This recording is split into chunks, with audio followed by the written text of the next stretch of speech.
God likes what he sees in Noah, Mm-hmm. and therefore God gives Noah a almost thankless job, like a lot of work.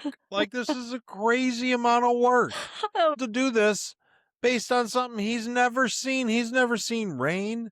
He doesn't have any idea what a storm is. Mm-hmm. And so, first of all, like Noah has to believe it. He Mm-hmm. first of all has got to. Now he started out believing in God, so he's on the right track. He's serving God, and then God comes to him with this, like, I'm going to destroy everyone but you and your kids and their wives Mm-hmm. and two of each animal. Then I'm going to repopulate the whole earth. And Noah's supposed to not only believe it, Mm-hmm. but work on said ark for like 75 years to build the thing. Oh. So Noah has a lot of time. Mm-hmm. But see, in addition to having a fair amount of time to do this massive task, he's got a fair amount of time to doubt the whole idea that any of this is actually going to happen. Yeah, completely.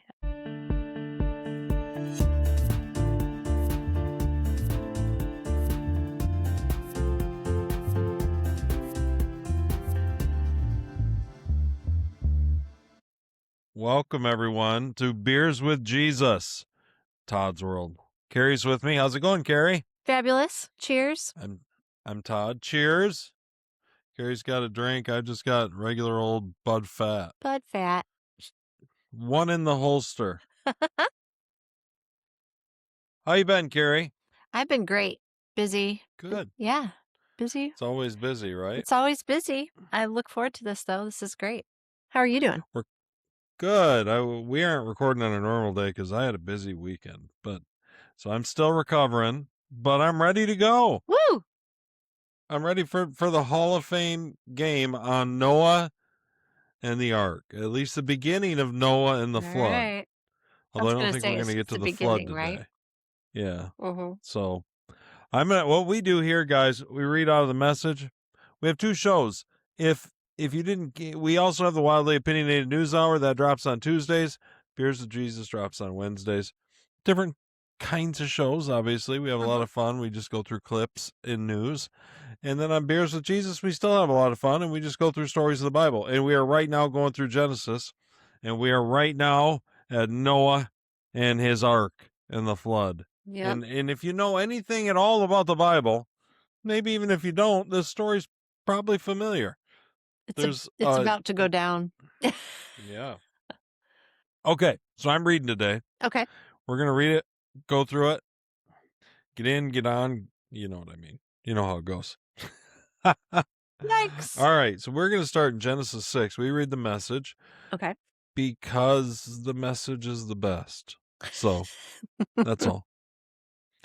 If you don't have the Message, then just listen to us read it. Yeah. Or you can read it in yours. You can tell us the difference for whatever that's worth to anybody that makes you feel better. Kind of interesting. So I'm going to start Genesis 6, Okay. verse 5. Okay. You're skipping those first four. Last week, we talked about the Nephilim and the giants and the whole thing. And so if you're interested in that, a lot of people are, go listen to that episode. It was a great episode. But this week, we're in Noah and his sons, is the heading of the beginning of the section. God saw that human evil was out of control. People thought evil, imagined evil, evil from morning to night. God was sorry that he had made the human race in the first place. It broke his heart. God said, I'll get rid of my ruined creation, make a clean sweep. People, animals, snakes and bugs, birds, the works. I'm sorry I made them. But Noah was different. God liked what he saw in Noah. This is the story of Noah. Noah was a good man, a man of integrity in his community. Noah walked with God. Noah had 3 sons, Shem, Ham, and Japheth. As far as God was concerned, the earth had become a sewer. There was violence everywhere. God took one look and saw how bad it was. Everyone corrupt and corrupting. Life itself corrupt to the core. God said to Noah, it's all over. It's the end of the human race. The violence is everywhere. I'm making a clean sweep. Build yourself a ship from teak wood. Make rooms in it. Coat it with pitch inside and out. Make it 450 feet long, 75 feet wide, and 45 feet high. Build a roof for it and put in a window 18 inches from the top. Put in a door on the side of the ship and make 3 decks, lower, middle, and upper. I'm going to bring a flood on the earth that will destroy everything alive under heaven. Total destruction. But I'm going to establish a covenant with you. You'll board the ship. Your sons, your wife, and your sons' wives will come on board with you. You're also to take 2 of each living creature, a male and a female, on board the ship to preserve their lives with you. 2 of every species of bird and mammal, 2 of everything so as to preserve their lives along with yours. Also, get all the food you'll need and store it up for you and them. Noah did everything God commanded him to do. Good job. Boom. What do you think, Carrie? Good job reading. This is, I've been thinking about approaching this story, and we were talking here in my family about how this is a story that everyone knows, even if you Mm-hmm. don't go to church, even if you weren't even raised with it. It just seems to be one of those stories that everyone has heard in Yeah. their lifetime.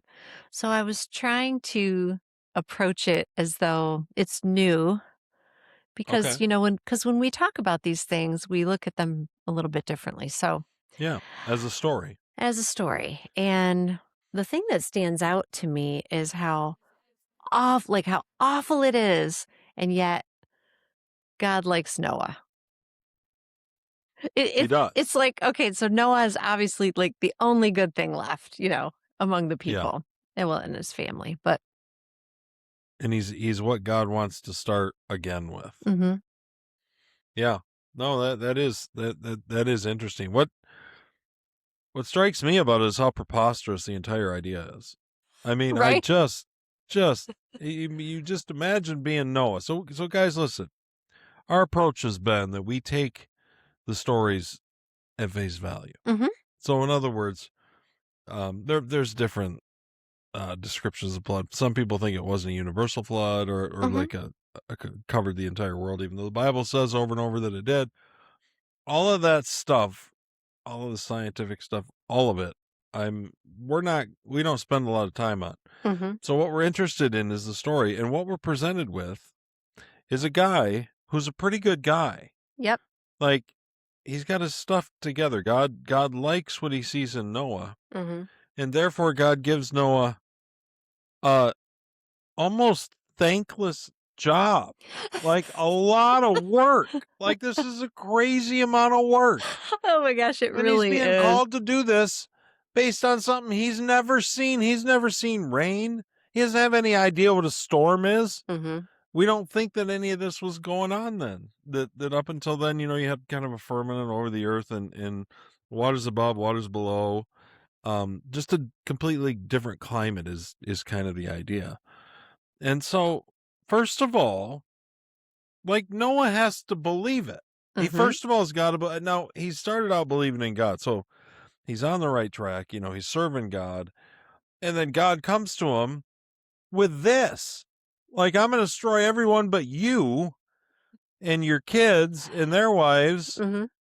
and 2 of each animal. Then I'm going to repopulate the whole earth. And Noah's supposed to not only believe it, Mhm. but work on said ark for like 75 years to build the thing. Yeah, I was gonna say, do we know how long it takes? Is that about how long it takes? Yeah, and by the time, well, it's about 100 it's about 100 years between when God tells them about the flood and when God actually shuts the door of the ark and they get on. Wow. So Noah has a lot of time. But Mhm. but see, in addition to having a fair amount of time to do this Mhm. massive task, he's got a fair amount of time to doubt the whole idea that any of this is actually going to happen. Yeah, completely. Plus he's having to do this while, I imagine still providing for his family. Right. Still, like, living in the world that, you know? As they mock him and make fun of him, Right? I mean, it must have been crazy. They must have thought he was it had to nuts. look crazy. Mhm. Nobody had ever seen ships before that we know of. Like, this is a totally different idea, and this isn't even, I mean, it's more of a box than a ship. It's not meant to be steered anywhere. Right. But yeah, this I idea, guess not. first of all, you got to come to terms with the fact that Mhm. everything that you know is about to be gone. You're leaving everything you know behind. Mhm. And we're going to find that this is not unique to Noah. This is real typical of God and real typical of the people he uses. We're going to find it with Abraham. We're going to find it with Jacob. We're going to find it with Joseph. We're just going to find it over and over and over again that Mhm. when God decides to use you, he's going to put you, he's going to, your entire old world that you knew is going to be gone. You know, I'm not gone, but in other words, you're not part of it anymore. Like Right. Paul Right. or like the apostles, like the disciples. Like, They never were the just never fishermen. the They were same. tax Mhm. collectors. They're just, first of all, I'm going to destroy your old life. I'm going to get rid, you're going to be pulled completely out of that. Mhm. But the adventure on the other side is going to be pretty amazing. But it's a lot of work. I just, and you got to maintain it. Like, you got to believe it. You got to Mhm. believe it every day. You got to get up on Thursday thinking about the work you already did on this Beaverwood arc Mhm. and what you got to do. And it looks real nice. You're like, wait, I mean, I know God said this, but man, Right. Right. I mean, and I'm sorry. I know. I think of how we would react. And I guess if it's God and I mean, you just do what you're going to do what he asks you to do, but no one ever seems to question it, or at least it's not documented. You know? Does no, Noah well, Moses does. Okay. Moses spends 2 chapters questioning it. Okay. But yeah, I But mean, I mean, it just Job says does kind of. that I mean, right after he tells him everything he needs to do, it just says Noah did everything God commanded him to do. Yep. And I just think, That was the kind of faith he had. mhm, God basically told him, I'm sending you into a storm. Like the biggest storm, like you haven't even imagined a storm like this. mhm. In nothing but a wooden box with a bunch of animals. Yeah. But don't worry, on the other side there'll be some cool stuff. Mhm. You With had to yeah, really, some cool stuff. With yeah, with the just one window 18 inches from the top. Is that it? yeah, I wonder if maybe they had a couple up there in order, you'd think Maybe. of venting and, I mean, you would think you'd have to. And there's a lot of Uh, questions. Listen, sure, we're going to sure. get into the mechanics of the Yeah. flood next week. And maybe we'll hit some of the questions, maybe we won't. But I just, yeah, we'll hit some of them. But, there's a lot of questions, not a lot of answers when it comes to a lot of the specifics. Mhm. So clearly the specifics, like how do you hold enough food for one elephant for a year while you're on the ark? Mhm. When it would take almost the whole ark. You know what I mean? There's Right. things like this that Right. that we'll have to ask ourselves. But that's even, you got to get to where, like, you're inside, the animals have already came and the rain's coming down. That's 100-year trip. Is my point. Well, My even the point is that 100-year construction of trip, it. I feel like it required some faith, what we talk about all the time Mhm. on here. Hebrews 11 is the hall of faith. We're going to go back to this frequently through Genesis because a lot of the Yeah. people are in the hall of faith. So we had Enoch a Mhm. couple weeks ago in the hall of faith. The very next one is Noah. It Ah. says, by faith, Noah built a ship in the middle of dry land. He was warned about something he couldn't see and acted on what he was told. The result? His family was saved. His act of faith drew a sharp line between the evil of the unbelieving world and the rightness of the believing world. Mm. As a result, Noah became intimate with God. And that's what he did. He Yeah. did it. It was acting on that faith. I think we're going to find that over and over through the Hall of Faith when we're reading. Right. We tend to think, I think sometimes, that faith is like, well, like you're a believer, like you're just out believing things. But I mean, that's like the bare minimum, but Like you're no, giving the Hall of Faith is definitely logical assent to the idea that some Mhm, things. But it's always the people who step out on that who act. mhm, And usually they're stepping into a storm, and usually it's a storm that they've never seen the likes of at all, mhm, but they step out anyway. Or if they're the disciples, they push out anyway onto the Sea of Galilee at night in a boat mhm, when they know damn well a storm's coming. mhm, Like that's faith. And they think we may die, you know? mhm. Maybe Noah thinks the same thing. Maybe Noah's banging away on it. Maybe Noah got the ark done early. And then it was like a monument to Noah's folly as he's waiting for the rain. Do you know what I mean? Right. We just don't know. But what we do, the only thing we really know Mhm. is that Noah did what God told him, whether or not it made sense to Noah. And quite certainly it must not have made sense every day, or at least not every part of every day. Oh, no. It You know could what I like, it mean? couldn't have. I think Noah couldn't be, uh he would Human. yeah, he couldn't be human and not wonder, you Yeah, know. like, It is so really, like you said, preposterous. I mean, in that you part got to of the really trust world. God. Yeah. And I think that's, again, over and over again, we're presented with microcosms or stories Mhm, that are within this greater story, and they all kind of have the same kind of meaning. They're reinforcing the idea that God calls us to do the impossible, because God himself at the crux of the story, at the very climax, is going to do the impossible. And that's mhm. what we're called to. Jesus is going to walk in, he's going to do the impossible and lay down his life for those when he's innocent. And the world's just not ready for that kind of thing. I mean, I think the Hall of Faithers are called to do the impossible.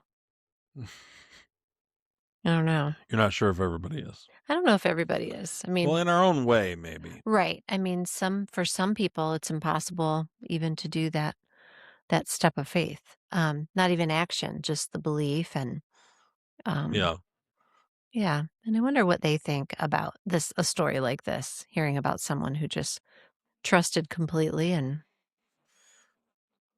did God's will. And I wanted to find you know what else mm, too? While you're looking, what? No, go ahead. I love how in this part of the Bible, God communicates so specifically and clearly what he wants. You know, we're sometimes like, we wish we just understood. Like, what does God want from us? Yeah. What are we supposed to be doing? Here he's like, listen, it's got to be this high, this wide. He's like giving him measurements for goodness sake. So specific. Although it's possible that if you were Noah, Hmm. you might be a little jealous of all this context that we have. There Yes, might have yes. been there might have been nights through the 100 years where you'd have thought, if I had a book like The Message, it'd be a lot easier to get through this. I So, okay, so you're saying our context of the whole story is more feel like valuable. God's been pretty specific in here. Okay, more On and valuable off. than the specific instructions without the big picture. That's a good point, Todd. Thank you. It's mostly us, and I mean, it was pretty specific to Adam and Eve, and it was pretty simple, and it was Mhm, don't eat that one tree because that's the door out of here, mhm. and that's what they chose. Right. And that's what everybody chose. I mean, there it talks again someplace about how Noah preached to the spirits of like Jesus went down and he preached to the spirits of that same age that were lost in the flood. Um, but it doesn't really say what came of it. Hmm. So we're just left with some things. One thing I was looking at was in Mhm. James. Okay.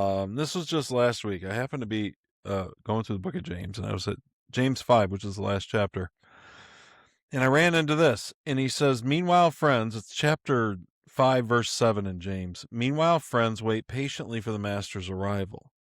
You see farmers do this all the time, waiting for their valuable crops to mature, patiently letting the rain do its slow but sure work. Be patient like that. Stay steady and strong, the master could arrive at any time. I just like that idea of that's what Noah did, is he stayed steady. Mhm. You know what I mean? Right. He believed that God was going to do what God said he was going to do, even though it seemed impossible to Noah, Okay. which we're going to see in Abraham. Mhm. We're going to see, that's what I mean. We're going to see this in all these different Right. patriarchs, that they saw that God said something, and it didn't make a lot of sense, really. But they acted anyway because they believed he was God. And So they are really believed it, apparently. so are you saying that Noah is not that different from anything happening I don't now? think he is. That Now, we're just listen, our assignment is to do our best to do God's will and be patient, knowing that He will trust and obey, fulfill that His old Mhm. song. Yeah, just trust and obey, I Trust think. and obey, And and and He and will fulfill His promises. to some God sets up some bigger projects that he wants you to work on. Mhm. And so for some of those people, trusting and obeying is a bigger step.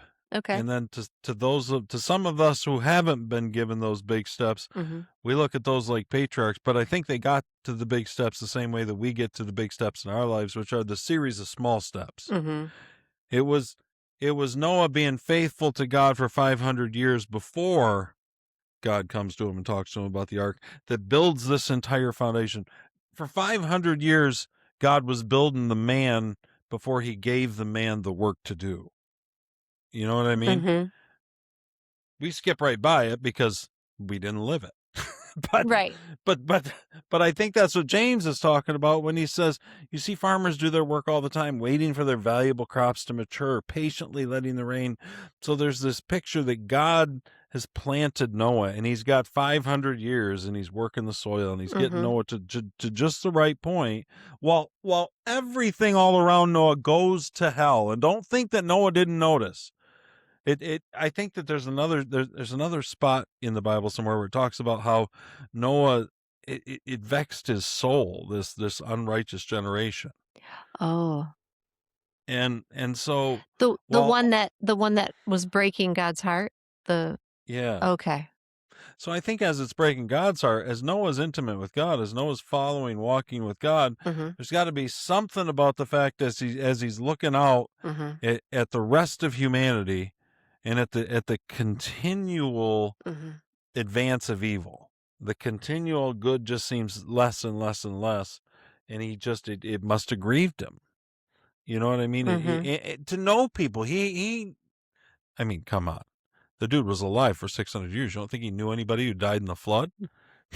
Right. Everybody he knew except his own family died in the Right. flood. So you know what I mean? Mhm. There was a lot of loss. Noah is going to move. We're going to see through a gigantic storm. Noah's going to move he's going to be transformed. He's going to move from an old life to a new life, from an old world to a new world. But there's a lot of loss still leaving that old world. Does that make sense? Sure, yeah, if it's all he knows, and I mean, I wanna say I doubt everyone around him was evil and awful, but I don't know, maybe they were. But he still knew them and cared about them in his community. I don't know. Yeah. I guess they were the only pure ones, and God was like, "Screw everybody else." Well, I don't think that there just wasn't, there wasn't a place for it for whatever reason. Mhm. They kept there was things that they insisted. First of all, they didn't believe it. I mean, you got to Right, start there. right. You got to start with the only people that believed God were Mhm. Noah and his sons. Right. And who knows how hard Noah had to work to keep his sons, and especially his sons' wives on board.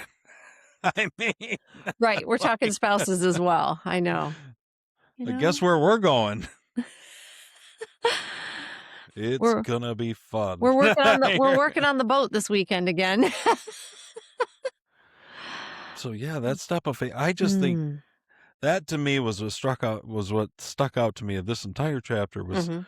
was Noah's just indomitable faith, Mhm. I guess is the way that I'd like to Right. think about it. And it says here again, that he walked with God. And we were talking before about, well, was it Enoch Mm-hmm. Who who walked with God walked and with then God? God just took him. Okay, right. And then we had said, well, God was walking with Adam and Eve. So I was going to say this seems another time where maybe that's literal, Mm-hmm. especially considering the special treatment special treatment Well, Noah and his family are getting. Yeah, I wonder if maybe. so when you say that, Mhm. do you think that you literally walk with God? And what does Well, literally even okay, mean? sorry. I shouldn't say literally, physically. Let's say There you physically. go. Thank Okay. you. Yeah. Yeah. Sorry. That's what I mean when I say that. So No, that I'm makes so sense. I'm picturing because of that line and the way we've seen it so far in Genesis, it makes me think that Noah's walking physically with him. He may have to some I extent. know. It's kind of interesting. So, Mm. Todd, what do you think about this idea that God is looking at his creation and it's so awful. It's gone so far off track that he's going to destroy it. How hmm how do you how do you reconcile the idea that, I mean, he must have known this was going to happen? Did he let it get this bad, or I don't know. I'm just trying to understand because we can't really project exactly human emotions onto God. I hmm mean, I think you can to a degree, but we don't really know. Anyway, just well, we know he created, mhm, and that he created with the potential for fall and the potential, at least, for mhm, sin. sure. Um, do I think God was shocked? I don't know. I mean, the idea of God being shocked. Well, we've talked about how, from a certain perspective, God's a lot of the times when we're reading about God, especially here in Genesis, Mhm. that's the character of God in His own story, as opposed to the actual kind of deity of God. If that maybe that's a hard thing for people to get their heads around. It's not as hard for me as an author, but it No, I'm glad you made that distinction again because I do think it's different. Before Jesus, I feel like it's different. yeah. Or maybe it's just before the flood. I'd have to see what it's like after, but He may have mhm, physically walked with him. I mhm, We know this. You're going to see after the flood with mhm. Abraham that he physically walks with Abraham. Okay. He physically wrestles with Jacob. Okay. He physically turned water into wine. He physically healed all kinds of, you know what I mean? So, Right, so there right. are times where, certainly with the incarnation, he does, Mhm. but there was times for a while where he did. And so it's not unreasonable to think, like we're going to see in Abraham, that he's walking among the earth, and he's heard reports about what's going on with Sodom and Gomorrah, but he wants to see for himself if they're true. Okay.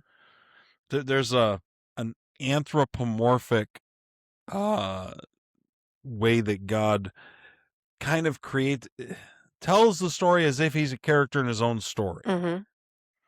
And so I don't know. I just don't know how much value there is. I will say this. I wanted to say this to Mhm. people.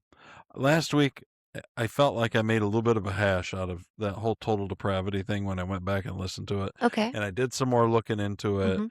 And I just thought, I don't think Augustine's view was what I thought. I think it was more Calvin. But anyway, when I Okay. got to the bottom of all of it, I thought, I'm probably found that I was most kind of online with Catholic doctrine, actually, on original sin, which was interesting. Mm. But there's an idea that man does. No doubt, man is irredeemably lost, and that he can't save himself. Right. We don't get to contribute to our own salvation. But it does make some sense that because God created us good, that there is still some inherent goodness, although not goodness of the sort that we could take it and turn it into. We can be so good that we can save Right. We ourselves. Do you can know what I mean? right. We can contribute to our faith. but we can't contribute to our salvation. Right. And Yeah. so basically there's some embers left, but it's God who has to blow on them, maybe, is the way to Mhm. think of it, Okay. and get the fire rolling again. Mhm. You know what I mean? Mhm. And those embers aren't much good on their own, and they will go out. Yeah. But if God's blowing on them, then maybe there's some hope. Mhm. I think maybe is the best way to think about it. I just Okay. wanted to go back and say that. Okay. Afterwards, I thought, ugh. And if you guys want to get into it more on your own, you can. That's not really what we do on Beers with Jesus. But so because I wandered into it, I felt Okay. like I should address it again. Gotcha. So anyway, but yeah, I just thought I considered, should we deal with the flood as a whole thing? And I thought, no, we'll just take the chapters, because I wanted to look at, first of all, the step of faith to Yeah. actually do it. Right. Like once God shuts you in, once you're in the storm, I mean, ready or not, here we come. It doesn't matter. You don't have a whole lot of control. That's It true. doesn't take much faith to hold on in the ark. Right. It's that 100 years beforehand. It's Mhm. saying, you know what? This doesn't make any sense to me, but I know God's telling me this, Mhm. and I'm going to step out in faith on it anyway, and then not see anything for a while, Right. because God's the master farmer. He's at work on something, and he planted a seed in you. At least if other people are anything like me, that all I want is like seed plant. It's it's not the 3 months in between. Right. Well, you know what? It's so interesting you just said that too, about that period of waiting, because I feel like we've talked before about how it's hard to, I mean, it is easier to turn to God when you're in a storm, when life's Mm-hmm. really throwing you some challenges, and you say it's easier, but like I think people tend to do that. Yet Yeah. when everything's fine, when nothing's really happening, let's say during the building years, during Right. Noah's building years, Mm-hmm. it takes a lot of work to keep that faith strong. And then you said, then when you're just like when there's nothing, Oh yeah, you're just that's the hardest, when you don't even feel like God's doing anything. like, you go to bed at night and you may not have heard it, but people are laughing at you because they see this big 45-foot tall Mhm. a wooden box On the in your sand, yard. on the sand, No zoning laws are allowing this. They're like, what is going right? on? It is interesting though. It's interesting to think that over that 100 years, Noah is building a monument to God's grace and God's salvation, Mhm. and that they're looking at it.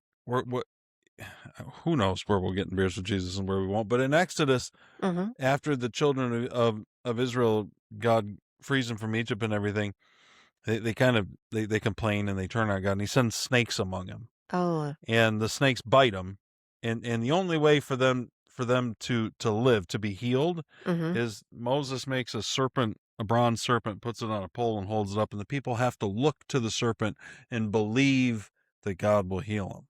And it's the same kind of thing here. If you think about Noah building this massive thing Mhm. and the people going by it, and that's going to be the source of all human salvation, and they're mostly mocking it. Not much different than they mocked Jesus on the cross. Yeah. Almost everybody who walked by. They said, look, he saved others, but himself he can't save.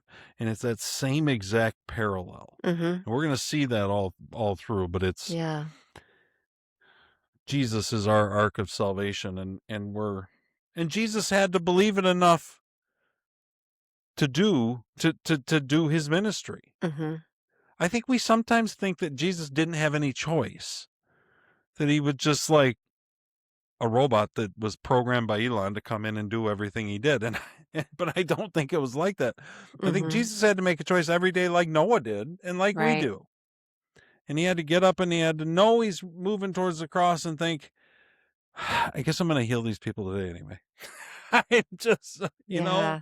he had to be tired. We know he was tired at times. We know he was frustrated. We know, Mhm. all these emotions that we deal with on a day, all of these emotions that fight us from taking the steps of faith are the same things that Noah had to deal with. Mm-hmm. Same thing that Enoch had to deal with. Same thing that, you know what I mean? Right. And we're called to the same thing. We're just called to believe, trust, and then step out and obey. Mm. Put on the tool belt and get to work. I guess. Building the kingdom today. Not building an ark, but the kingdom's the same thing. The kingdom of God, Mm-hmm. the body of Christ, is God's means of salvation for this generation. So we're building the same ark every day, too. Assuming that we believe that he's going to come back. Mm-hmm. You know? Right. So. Interesting. What do you think, Carrie? Well, I think it's pretty impressive how obedient he was. Yeah. It must have been a challenge. And I can't even wrap my head around it. Right. No, I know. I mean, that's just enormous. And I didn't realize it took that long, so I'm glad you mentioned that. Well, there's about 100 years between. Now, how long did Oof. it actually take? But you're right, he's doing other things at the same time. I mean, Mhm. they have to live for that 100 years. They have to grow crops. They have, Yeah. livestock, same thing. So all the things in normal life, Mhm. which again, how is that any different than us when God calls us to something and we think all the other things we have to do just to live? Right. Like, don't you know? I don't Right. have time for all this. I don't. Right? Like, you want me to do what? Well, yeah. So there's lots more to come. Lots more coming next week, guys. Action-packed Genesis. Who knew? Who knew? All right, Gary, I think we did a pretty good job today. Yeah, I think so. A little shorter today, guys. We'll Is be it? back next week. Check out Beers with or the Wildly Opinionated News Hour. Mhm. You're in Beers with Jesus. And listen, we've got new listeners. We appreciate you guys. We hope that you'll Yeah. subscribe, Thank you so that you'll much. rate us, give us a 5-star rating. Send clips to people. Say, hey, you should check this out. And we would be very appreciative of it. Very much. So, Thank you. ToddsWorld.net has all my books. There's so many great books. Mhm. Great stories. You want to check them out. And then the links to the podcast are there. So you can always just send people to toddsworld.net too. So, Cool. all right. Thanks for joining us today, guys. Thanks, Gary. Thank you. We fit it in. I know we did. It was a weird week, but We got her done. we did. All right. Awesome. Thanks for joining us, guys. We will be back next week, next Tuesday. Catch the Wildly Opinionated News Hour, and then we'll be back next Wednesday. All right. Sounds Thanks, good. guys. We'll see you next week. Bye. See you, Carrie.